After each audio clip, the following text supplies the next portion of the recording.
जी जी। तो पहले ये क्लैरिफाई करना चाहूँगी कि कम गानों से जुड़ती हूँ तो मेरी चॉइस नहीं होती। जो गाने आते हैं उसमें जब मुझे लगता है कि मैं वो गा सकती हूँ तो मैं ज़रूर गाती हूँ, और ज़्यादातर गाने मैं गाती हूँ। और इस गाने के साथ जुड़ना जो है, मुझे लगता है कि एक गीत तो एक वजह होती है कि हमारी एक अपनी इनर जर्नी होती है, जो अंतर यात्रा है वो उसके थ्रू होती है। लेकिन उस प्रोसेस है वो ज़्यादा मतलब मैटर करती है। गाने का जो आउटकम है वो उस पर ही निर्भर करता है। और उस प्रोसेस में आप जिन लोगों के साथ जुड़ते हैं, मुझे लगता है मेरे लिए वो बहुत ज़्यादा मायने रखता है। तो वो मतलब मेरी रविकेश से डायरेक्ट बात तो शायद हुई नहीं गाने के स्टूडियो में मिलने के पहले। गाना आजकल टेक्नोलॉजी की वजह से व्हाट्सएप पे आ जाता है। शमा जो मेरी मैनेजर हैं उनकी सब बातचीत हुई और हम सीधा स्टूडियो में मिले। और मुझे ऐसा लगा नहीं कि मैं पहली बार उनको मिली हूँ। वो मुझे लगता है मेरी भी स्माइल उतनी कंटेजियस है जितनी रविकेश की है। अगर आप वीडियो जब देखा है आपने, देखेंगे तो आपको समझ आएगा कि उसमें it's also pure, organic, and it just happened. जो आप उसमें डांस देखेंगे या कुछ, क्योंकि पता नहीं वो ऐसा वैसा मैंने कभी नहीं किया है कि मतलब पहले दिन ही वो हम इतना अजीब सा एक कनेक्ट हो गया। और इनकी पूरी टीम के साथ, क्योंकि वो गाने की अपनी एक एनर्जी है। फिर जब मैंने उस गाने के पीछे की पृष्ठभूमि या कहानी सुनी कि वो गाना कैसे उपजा, कैसे इनके बचपन से वो गाना है, कैसे सरप्राइज़ प्लान किया गया है इनकी दीदी के लिए, और इनकी दादी नानी गाती थी, और फिर कैसे उन्होंने उसको पूरा दोबारा से उसको लिखा है जो जो इनकी यादें रही हैं।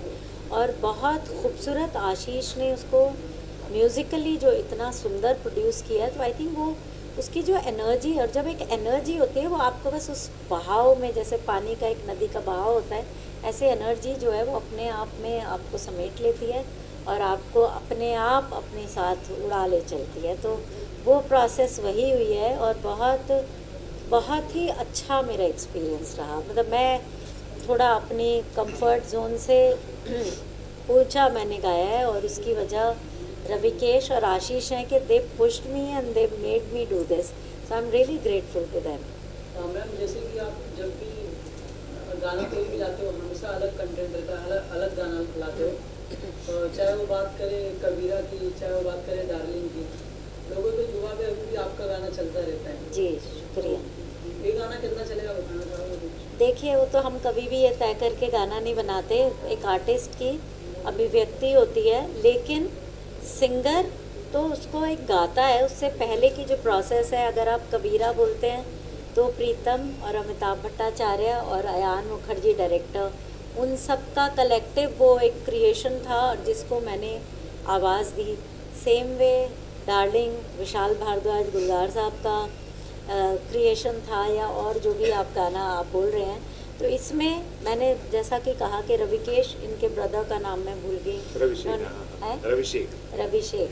तो इन दोनों ने लिखा और फिर इन्होंने उस धुन को धुनबद्ध किया।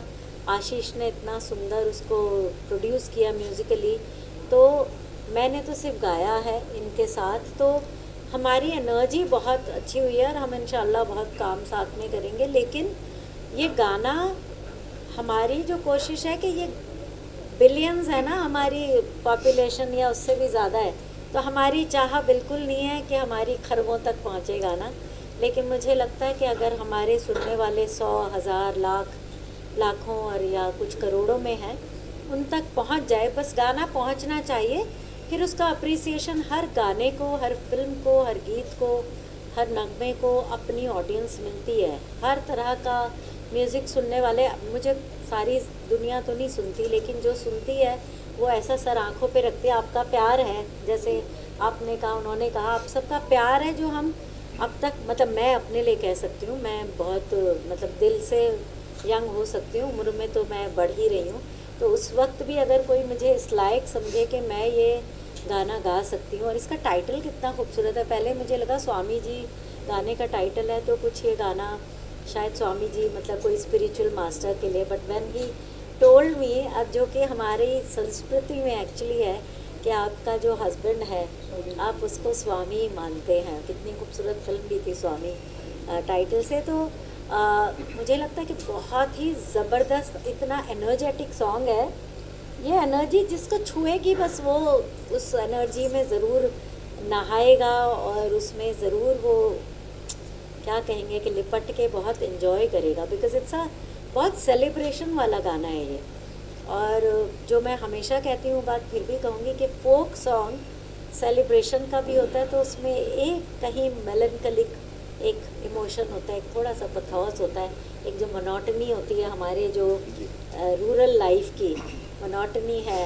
हम लोग अब तो फिर भी फ़ोन पे आप सारे OTT इतने प्लेटफॉर्म है, यूट्यूब देख लेते हैं, उसके बावजूद जो लोग उसी ज़िंदगी में रहती हैं, औरतें आदमी उसी सिंपल ज़िंदगी का अभी भी उनका वैसा ही दिनचर्या है, वो मोनोटनी में जब म्यूज़िक उपजता है या गाना उपजता है उसमें एक हल्की सी कहीं लॉन्गिंग होती है, जो हमारा जो सोर्स है, हमारा जो बनाने वाला है ऊपर वाला, उस तक पहुंचने की है। तो वो भी इसमें है, क्योंकि अभी ये गाना जो है वो स्वामी जी से मिलने और उसके इंतज़ार की बात भी है उसमें। तो बहुत खूबसूरत है। आप क्या कहना चाहोगे सोनू जी के बारे में? देखिए सारी बातें तो रेखा जी ने कह दी। मैंने यहाँ कुछ नहीं। बहुत हाँ। कुछ तो है अभी हाँ। ऐसा। मतलब आप जानना क्या चाहते हैं वो बता। अपनी जर्नी के बारे में बताइए, कैसा एक्सपीरियंस रहा मैम के साथ काम करने का, और ये गाने की जर्नी कितनी इम्पोर्टेंट थी आपके लिए स्पेशली मैम के साथ? देखिए लकी हूँ मैं, मतलब कौन नहीं गाना चाहता है इनके साथ, कौन नहीं काम करना चाहता है इनके साथ। ब्लेस्ड फील करता हूँ। और जर्नी की बात वही है जो मैम ने कहा कि हमने गाना जब बनाया तो हमने सुनाया, पहले उन्होंने गाना सुना, इनको गाना अच्छा लगा, फिर हम मिले स्टूडियो में, हमने रिकॉर्ड किया। और सबसे बड़ी बात है कि जिनको आप सुनते हो, जिनको आप पसंद करते हो, उनके साथ अगर काम करने का तो फैन बॉय मोमेंट था मेरे लिए। तो ये मतलब इनको सुना है और उनके साथ खड़े हैं। मैं उस दिन गा भी नहीं पाया था, तो मैं अगले दिन रिकॉर्ड किया था मैंने। तो ये वैसी वाली बात है। तो मेरा नेक्स्ट क्वेश्चन ये था, वर यू नर्वस, एक्साइटेड? बहुत ज़्यादा, अभी भी हूँ। पर ऐसा दिखाई नहीं दिया ना लगता। और मुझे लगता है कि वो एक आपकी प्यार है अंदर से, और आप जो हमें इज़्ज़त देते हैं, गाने से प्यार करते हैं, इसलिए वो इज़्ज़त में ये वाली बात है, क्योंकि वो संस्कार है। नहीं तो मतलब क्रिएटिविटी में तो कोई वो नहीं है, there are no barriers. Specially जब आप म्यूज़िक का बात करते हैं, म्यूज़िक करते हैं, कुछ साथ में काम करते हैं, तो आई एम श्योर अगले गाने में नहीं होंगे। तो मुझे कोई ऐसी नर्वसनेस नहीं दिखी। हमने वीडियो में आप देखेंगे कि हमारी एक कलेक्टिव जो एनर्जी है ना, वो आपको ज़रूर फील होगी। वो मुझे बस कोई डिज़ाइंड वीडियो नहीं है, और उसमें बस जो दिल से जो फील हुआ, हमने वो गाने को एंजॉय किया बस। रितेश जी, आपसे जानना चाहूँगा, इतनी सारी चीज़ें करना, कंपोज किया आपने, लिखा है गाना और फीचर भी कर रहे हैं, कौन सा पार्ट सबसे ज़्यादा डिफिकल्ट? गाया भी है। हाँ, गाया भी है आपने। ये इतनी सारी चीज़ें करना कितना ईजी या डिफिकल्ट था, कितना चैलेंजिंग था आपके लिए, अगर उस बारे में कुछ शेयर करना चाहें? ये गाना लिखा है रविशेख ने, ये लिखा मैंने नहीं है, ठीक है। गाना कंपोज करना, देखिए मुझे ऐसा लगता है कि जब आप कोई चीज़ करना चाहते हैं, जिस चीज़ से आपको प्यार होता है, तो डिफ़िकल्टी तो कुछ मुझे नहीं समझ में आई। ये म्यूज़िक करने का जो डिसीजन है, साथ काम करने का जो डिसीजन है, ये इतनी प्यारी बात है ना कि आपको इसमें डिफ़िकल्टी नहीं समझ में आती है। मुझे तो नहीं आई है आज तक। मतलब लोग कहते हैं मतलब कि काम से छुट्टी लेने वाली बात, मुझे अभी तक तो नहीं समझ में आई। मुझे लगता है यही छुट्टी है, यही करना तो चाहते सच थे, में। ठीक है। तो मुझे तो ऐसा अभी तक तो नहीं लगा है, आगे का पता नहीं। आई थिंक वही प्रोसेस की जी। बात है। एक वो फैज़ साहब की गज़ल का एक छोटा सा एक दो मिसरे कोट करूँगी कि वो लोग बहुत खुशकिस्मत थे जो इश्क से जो काम इश्क को काम समझते थे, आराम और काम से आशिकी करते थे। आखिर में कहीं वो है कि थोड़ा इश्क किया और थोड़ा काम किया। तो ये वो वाली बात है कि जो प्रोसेस है ना, क्योंकि I feel we are blessed कि हम इससे रोज़ी रोटी भी कमा पा रहे हैं और हम अपने पैशन को फॉलो कर पा रहे हैं। ये बहुत मुश्किल काम है। ये ऊपर वाला आपको चुनता है और आपको वो नेमत, आपको वो ब्लेसिंग देता है, आपको नवाजता है उससे, तो आप ये कर पाते हैं कि इतना आपको प्यार मिले, आप सब लोग आए हैं यहाँ पर, आप ये गाने को कवर कर रहे हैं, आई एम श्योर आप इसके बारे में लिखेंगे और ये गाना सुना जाएगा, वर्ड ऑफ माउथ से पहुँचेगा, जहाँ तक पहुँचना है पहुँच जाएगा। बट लाइक आई सेड, हमारी जो प्रोसेस थी ना, उस दिन हमने लाफ्टर शेयर किया है, हमने म्यूज़िक के बारे में आशीष के साथ इतनी बातें की और रविकेश के साथ हमने इतनी शेयरिंग जो हुई, मुझे लगता है that's what makes you richer. वो जो प्रोसेस है वो आपको करती, गाना तो अब हो गया, हम तो मूव ऑन कर गए। जी आज के बाद हम इस गाने के बारे में नहीं सोचेंगे, क्योंकि और गाने बनाने, इसलिए तो 9 गाने वो कर रहे हैं, आज 9वां गाना रिलीज़ कर रहे हैं, क्योंकि एक गाने पे अटक के रह जाएंगे। क्रिएटिविटी नीड्स नो कुछ उसमें मतलब आपके लिए कोई वो ही नहीं है, जैसे उन्होंने कहा। और ऐसा सोचिए ना कि हम ऐसा काम करने के, रेखा जी के साथ खड़े होने का, गाने का नहीं, तो मौका मिलता है, तो फिर उस काम से आदमी को थकान कैसे हो सकती है? मतलब मैं तो इंतज़ार कर रही हूँ कि अब ये हो गया तो मुझे विशाल को सुनाना है। सो सिंस आप दोनों यहाँ पर हैं, अगर 2 लाइनें मुझे गाने की रिक्वेस्ट करना चाहूँगा कि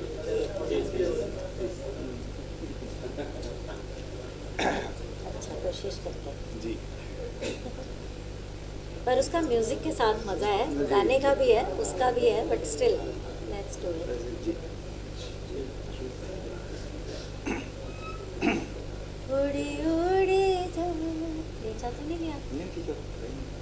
चिड़िया विदेश की, मैं थोड़े लफ्ज़ गलत गाऊंगी। उड़ी उड़ी जब हाँ मैं चिड़िया उड़ी उड़ी आवे, चिड़िया सब देश की। चिड़िया अब अपने सुख से ले सकते हैं। अपनोने आवे स्वामी जी, अपनोने आवे स्वामी जी, चिट्ठियों ने भेजे। अपनोने आवे स्वामी जी, चिट्ठियों ने भेजे। भेजी दिल खिन छुटका भाई, भेजी दिल खिन छुटका भाई, कैसे कहिए जी के हाँ। वो पूरा दिमाग में चल रहा है। लास्ट ये रविकेश वत्सा के नाम से यूट्यूब पे चैनल है, आप वहाँ पे देख सकते हैं।